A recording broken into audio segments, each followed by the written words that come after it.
விஜய் டிவியில் big pass நிகழ்ச்சி 15 பிரபலங்கள் 30 கேமராக்கள் கண்காணிக்க 100 நாட்கள் ஒரே வீட்டில் தங்கணும், எந்தவித வெளி உலக தொடர்புமே இல்லாமல் 15 பிரபலங்களோட தொடங்கப்பட்ட இந்த நிகழ்ச்சி இப்போ ஸ்ரீ அனுயாவோட எலிமினேஷனுக்கு அப்புறமா 13 போட்டியாளர்களோட தொடர்ந்துட்டுருக்கு.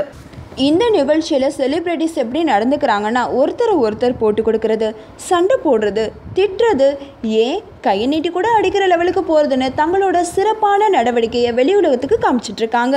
தொடர்ந்து 100 நாட்கள் நடக்க போகிற இந்த நிகழ்ச்சிக்காக ஒரு பெரிய வீடு மாதிரியான செட்டை போட்டு அதில் ஒவ்வொரு மூலமுடுகளையும் கேமராவையும் வச்சு ஒவ்வொரு செலிப்ரிட்டிஸும் என்ன பேசுகிறாங்க, என்ன செய்கிறாங்க அப்படின்றத ரெக்கார்ட் பண்ணி இரவு ஒளிபரப்புறாங்க. ஒரு நாளோட தொகுப்பு. தினமும் இந்த ஷோ 1 மணி நேரம் ஒளிபரப்பாகுது. ஆங்கிலத்தில் பிக் பிரதர்ஸ் அப்படின்னு ஒளிபரப்பான இந்த ஷோவை ஹிந்தியில் காப்பி அடித்தாங்க, இப்போ தமிழில் காப்பி அடிச்சிருக்காங்க. இந்த மாதிரியான நிகழ்ச்சி தமிழ்நாட்டில் வரவேற்பு பெற காரணம், அடுத்த வீட்டில் என்ன நடக்குது அப்படின்னு பார்க்குற மக்களோட மனநிலை இந்த வீட்டில் என்ன நடக்குது அப்படின்னு பார்க்க வச்சிருக்கு. இரவு 9 மணிக்கு ஒளிபரப்பாகிற இந்த நிகழ்ச்சியை பொதுமக்கள் விஜய் டிவியில் மட்டும்தான் பார்க்குறாங்களாம். இதனால் மற்ற சேனல்ஸ் என்ன செய்யறதுனே தெரியாமல் தவிச்சிட்டு இருக்காங்களாம். அது சரி, இதை எதிர்பார்த்து தானே இந்த ஷோவையே நடத்திட்டு இருக்காங்க.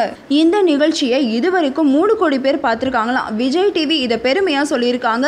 இந்த நியூஸ் உங்களுக்கு பிடிச்சிருந்தா லைக் பண்ணுங்கள், ஷேர் பண்ணுங்கள், கமெண்ட் பண்ணுங்கள். இந்த மாதிரி நிறைய நியூஸை நீங்கள் தெரிஞ்சுக்கணும்னு நினச்சிங்கன்னா மறக்காமல் நெட் டிவி ஃபார் யூக்கு சப்ஸ்கிரைப் பண்ணிவிடுங்க.